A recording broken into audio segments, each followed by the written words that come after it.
नमस्कार, श्री कुकिंग चॅनलमध्ये तुम्हा सर्वांचे खूप खूप स्वागत आहे. चला तर मग आज आपण बनवूया झुणका.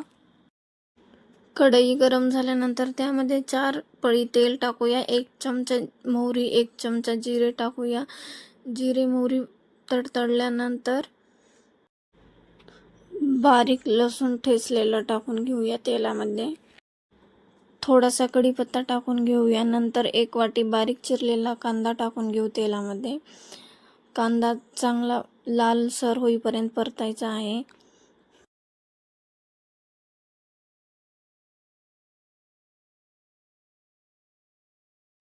आता तेलामध्ये थोडीशी कोथिंबीर टाकून घेऊया. कोथिंबीर मिक्स करून घेऊया. बारीक चमच्याने 1 चमचा हळद टाकून घेऊ तेलामध्ये. ते मिक्स करूया. नंतर 1 चमचा लाल मिरची पावडर टाकूया. ते मिक्स करून घेऊया. छान असं तेलामध्ये परतल्यानंतर त्यामध्ये 1 वाटी बेसन पीठ टाकून घेऊया. नंतर मिक्स करून घेऊ बेसन पीठ मिक्स झालेलं आहे. आता यामध्ये 1 चवीनुसार मीठ टाकून घेऊया. मिक्स करून घेऊ. थोडासा पाण्याचा शिंतोडा मारूया.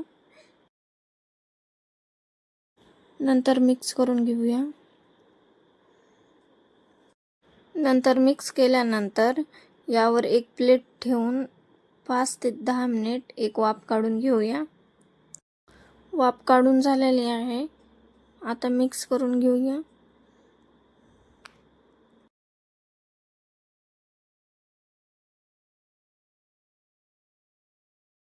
यामध्ये थोडीशी कोथिंबीर टाकूया आणि मिक्स करून घेऊया.